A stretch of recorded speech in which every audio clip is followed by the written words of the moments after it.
लाल हो गया क्योंकि आज एक हफ्ता पूरा बीत जाने के बाद भी जो अपराधी है वो पुलिस से बाहर है, पुलिस के पकड़ से बाहर है। जल्दी से जल्दी एक्शन ले, अन्यथा हम लोग थाना का घेराव करने में भी बाद नहीं आएंगे। सवाल नहीं है, सवाल ये है कि तमाम लोग हैं यहाँ, लाखों लोग हो आप लोग, और ज़रूरत पड़ती है तो एक व्यक्ति भी खड़ा नहीं होता।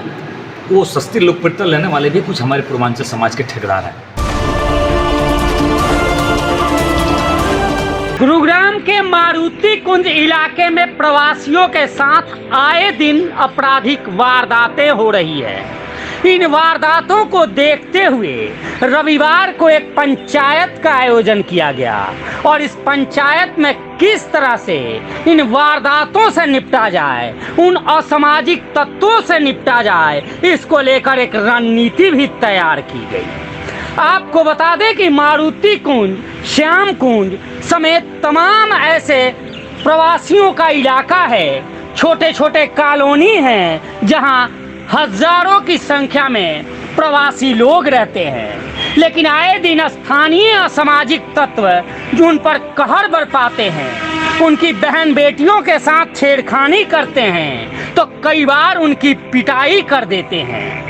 चोरी की वारदातों की बात करें तो लगातार ये लोग धमकाते हैं और कहीं ना कहीं प्रवासियों का जीना मुहाल सा हो गया है। जो समाज में असामाजिक तत्व हैं जो कि बिना बात के गुंडागर्दी करते हैं और शांतिपूर्ण जीवन जीने वाले लोगों को परेशान करते हैं, उनके खिलाफ सख्त से सख्त सरकार द्वारा, विधायक द्वारा कार्रवाई अमल में लाई जाए। 18 तारीख को हमारे एक बच्चे के साथ हादसा हुआ है। मार पिटाई कुछ लोगों ने किया हो, बच्चों ने मिलकर के जानलेवा हमला किया। उसके खिलाफ में लोगों में रोष है। पुलिस प्रशासन को इंटीमेट किया गया है। FIR तो हो गई लेकिन अभी तक अरेस्ट नहीं हुआ है। उसी के लिए हम लोगों ने सार्वजनिक पंचायत बुलाया, काफ़ी लोग इसमें आए। विधायक जी से पहले भी मिले हुए हैं, आगे भी मिल करके इस पर कार्रवाई किया जाएगी। और एक कमेटी 11-21 लोगों की कमेटी सबकी सहमति से बनाई जाएगी कि आगे की ऐसी कोई घटना ना हो। आगे कभी कोई ऐसी घटना होती है तो उन लोगों को इस बारे में बताई जाएगी और उसके बाद एक्शन लिया जाएगा। पंचायत के दौरान कई ऐसे पीड़ितों से मेरी बात हुई और जब मैंने उनसे पुलिस कार्यवाही के बारे में पूछा तो डरे सहमे लोग बस इतना ही कहते नजर आए कि पुलिस में जाने के बाद भी क्या होगा, ये स्थानीय लोग हैं साहब, कंप्लेन के बाद और पिटाई करते हैं, लूटपाट करते हैं और सरेआम इनका एक्सीडेंट तक कर देते हैं। ये डर का माहौल है, एक खौफ का माहौल है और यही वजह है कि पिटाई खाने के बाद भी, वारदातों को सहन करने के बाद भी कोई व्यक्ति सामने नहीं आता। एक खौफ है स्थानीय असामाजिक कुछ तत्वों का। नाम एक बार बता दीजिए। नाम विकास। कब की घटना है? रविवार रात की बात है। कुछ लोग बाहरी आए, लोकल लोग थे और जिनके साथ हमारी मारपीट हुई और जिसकी वजह से सर पे चोट आई। अच्छा, कितने लोग थे? वो 2 लोग थे। 2 लोग थे। उनको पहचानते हो आप? नहीं, उनसे पहले कभी भी नहीं देखा था उन्हें। क्या ऐसा कोई आपस में कोई रंजिश हो पहले से? कुछ नहीं, ऐसा कुछ नहीं था। अचानक से मारने लगे? हाँ जी। बाइक खड़ी करने को लेकर? हाँ जी। जो भी शरारती तत्व है वो भी भारतवासी है, लेकिन उनका सुधार की एक प्रतिक्रिया है, वो है एकता। हमारी एकता में दम होगा तो वो अपने आप ही सामने नहीं आएंगे और हमें भी सुधार लाने की जरूरत है अपने आप में, अपने बच्चों में, जब भी समाज में आगे ये शरारती तत्व दब के आप जनप्रतिनिधि के लिए कोशिश कर रहे हैं और आपके सामने तमाम इस तरह की घटनाएं होती है। आपने अब तक क्या किया है इसमें? देखो, इसमें जब ये घटना जो घटित हुई उस टाइम मेरे पास फोन आया और मैं उन लड़कों को लेकर हॉस्पिटल भी गया। उसके साथ हमने थाने में भी फ़ोन किया। जब थाने से कोई नहीं आया तो मैं स्पेशल गाड़ी लेकर थाने में गया और थाने से उनको बैठा के लाया और जब यहाँ आके उनकी FIR हुई। हालांकि ऐसी ही एक वारदात मारुति कुंज इलाके के शनि इनक्लेव में हुई है जो 18 जून की शाम 9 बजे की है। इस शख्स को आप देख रहे हैं, नाम विकास है और इसके पिता एक सामाजिक संगठन भी चलाते हैं। वारदात 18 जून की है जब एक शख्स अपने एक साथी के साथ पास में ही बने एक दुकान पर दूध लेने गया था। वहां बाइक लगाने को लेकर कुछ कहासुनी हुई और कहासुनी के बाद जो लोकल गुंडे हैं उन्होंने इनकी पिटाई कर दी। पिटाई भी इतनी कि कई स्टिचेज सिर पर आए और हम ये कहें कि भगवान का गनीमत रहा कि इनकी जान बच गई। सरेआम हुई वारदात से इलाके में दहशत का माहौल हो गया। हालांकि कुछ नेता टाइप के लोग विधायक के पास पहुंचे और अब गुहार लगाई, अपनी अर्जी लगाई, जिसके बाद स्थानीय विधायक के कहने पर मुकदमा तो दर्ज हुआ, लेकिन पुलिस अभी भी कार्रवाई करने से कतरा रही है। 5 से 6 दिनों का वक्त बीत चुका है, लेकिन अभी तक कोई आरोपी अरेस्ट नहीं हुआ। उल्टा आरोपी इन पर समझौते का दबाव बना रहे हैं। देखिए, घटना के बारे में आपको पता ही होगा कि बच्चों से मामूली कहासुनी को लेकर के घटना यहाँ तक पहुँच गई कि लाठी डंडा लोहे के रॉड वगैरह इस्तेमाल हो गया, जिससे बच्चे का सर फट गया। ठीक है, इस मामले में हम लोग कार्रवाई करते हुए हमने प्रशासन को सबसे पहले सूचित किया कि वो अपने तरीके से कार्रवाई करे, जिसमें प्रशासन द्वारा थोड़ा सा ढीली रवैया देखने को मिल रहा है, क्योंकि आज 1 हफ्ता पूरा बीत जाने के बाद भी जो अपराधी है वो पुलिस से बाहर है, पुलिस के पकड़ से बाहर है। तो आज हम लोगों ने एक सामूहिक बैठक की है यहाँ पे, जिसमें आपने देखा होगा कि विभिन्न कॉलोनी के लोग, विभिन्न संगठन के लोग, विभिन्न गांव के प्रतिनिधित्व लोग आए हैं। उन लोगों ने अपना विचार दिया है।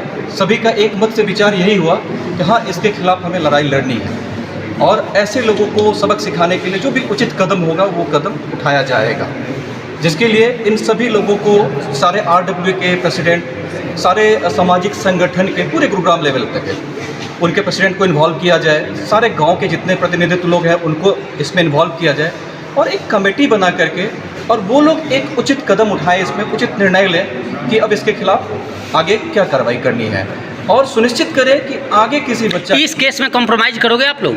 बिल्कुल नहीं। कॉम्प्रोमाइज करने के लिए जो अपराधी हैं वो कई तरीके से कोशिश कर रहे हैं, बट हम लोगों का सिर्फ एकमात्र कहना है कि इस तरीके से आप इस पे कंट्रोल नहीं कर सकते।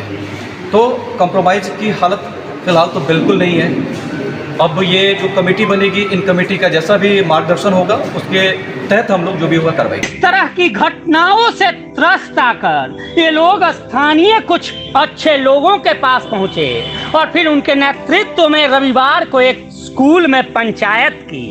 पंचायत में तमाम बातें उठी, चाहे बहिष्कार की बात हो, पलायन की बात हो या फिर कठोरता से इन गुंडों की सामना करने की बात हो, लेकिन सबके बीच का रास्ता यह बना कि एक कमेटी का गठन किया जाएगा। उस कमेटी में इलाके के लोग भी शामिल होंगे, साथ ही पूर्वांचल के प्रतिनिधि भी शामिल होंगे और यह कमेटी इस इलाके की सुरक्षा की जिम्मेदारी संभालेगी, कानून व्यवस्था को सजगता से लागू करने की जिम्मेदारी संभालेगी और इस तरह की वारदात होने पर अपने खर्चे पर इनकी लड़ाई तक लड़ेगी। आज की बैठक में सर जो सार्वजनिक तौर पे एक चीज़ निकल के आई है कि हम लोगों को एक ग्रुप लेवल पे किसी एक कमेटी का गठन करना चाहिए, जो इस तरह की जो घटनाएं घटती है आए दिन, उसमें एक आम इंसान के साथ भी अगर कोई घटना घटती है तो उस कमेटी तक वो लेके जाए। उस कमेटी में सारे लोग होंगे, ये नहीं कि खाली पूर्वांचल के ही लोग होंगे, लोकल्स लोग भी होंगे, हमारे ग्रामीण लोग भी होंगे, ग्रामीण जो प्रतिनिधित्व करता है वो भी होंगे,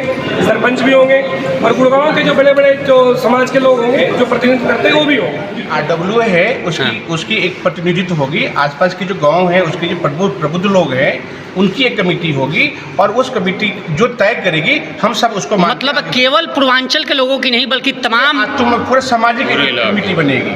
जी, यूट्यूब से और फेसबुक से जो फैलाया जा रहा है ना, ये बाहरी के साथ हुआ है या फिर लोकल, ऐसा कोई मुद्दा नहीं है। हम लोगों के साथ अगर सबसे यहाँ के स्थानीय लोग हैं वो इस निकम्मी लोगों को जो मारा पीटी करते हैं उनको हटाने के लिए, अगर उनको सज़ा दिलवाने के लिए अगर सबसे कोई आगे है तो यहाँ के स्थानीय लोग हैं, इनका हम अभिनंदन करते हैं, इनका स्वागत करते हैं। पंचायत में पूर्वांचल के लोगों का दमखम भी दिखा।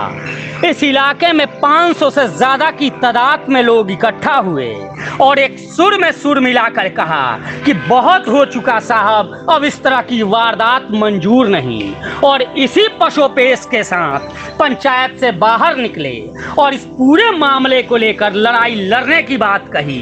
इतना कह दिया कि इस बार किसी कीमत पर समझौता नहीं होगा, चाहे जान की बाजी ही क्यों न लगानी पड़े। सार्वजनिक रूप से जो ग्रुप बनाई गई पूर्वांचल समाज का, उस ग्रुप के माध्यम से हमें सूचना मिला, यही कि हमारे कई साथी हैं, उनके द्वारा सूचना मिली। बिना समय गंवाए हम लोगों ने आपस में ट्रेनिंग बनाई। संस्था के संजय जी थे और हम लोगों की दोनों की बात हुई कि चलो वहाँ पे देखते हैं मामला है क्या, क्योंकि विधिवत जानकारी नहीं थी और सच्चे जो इसका सच्चे कार्रवाई जो बन पाएगा राष्ट्र हित में, समाज हित में। ये सवाल नहीं है, सवाल ये है कि तमाम लोग हैं यहाँ, लाखों लोग हो आप लोग, और ज़रूरत पड़ती है तो एक व्यक्ति भी खड़ा नहीं होता। वो सस्ती लोकप्रियता लेने वाले भी कुछ हमारे पूर्वांचल समाज के ठेकेदार हैं। आपकी बात से हम नकार नहीं सकते, कुछ ठेकेदार जरूर हैं और लोकप्रियता लेने में आगे रहते हैं, लेकिन मैं इसमें विश्वास नहीं करता।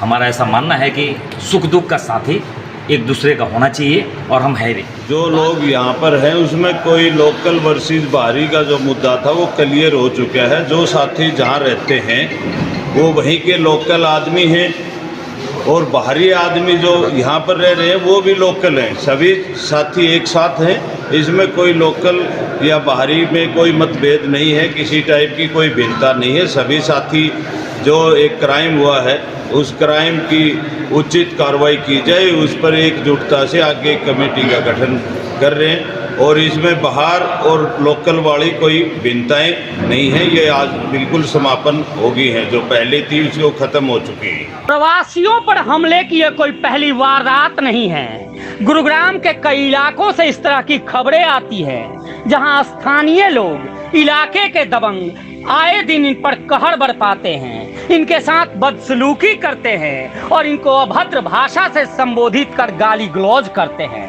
लेकिन दुख इस बात की है कि जिस साइबर सिटी को बनाने में अपना खून पसीना बहाते हैं, अपनी जान की बाजी लगाते हैं, उस साइबर सिटी में सुरक्षा के नाम पर, न्याय के नाम पर इन्हें महज मजबूर होना पड़ता है, अधिकारियों के सामने भीख मांगना पड़ता है और वहां इलाके के दबंग अपनी राजनीतिक रसूख दिखाकर, पैसों की धमक दिखाकर बच के आसानी से निकल जाते हैं। हालांकि इस मामले में देखना होगा कि क्या वास्तव में पुलिस इन अपराधी तत्वों को गिरफ्तार करती है और इनको न्याय दिला पाती है या नहीं, यह देखने वाली बात होगी। फिलहाल आपको ये वीडियो कैसी लगी कमेंट कर जरूर बताइएगा और चैनल को लाइक और सब्सक्राइब जरूर कीजिएगा। धन्यवाद।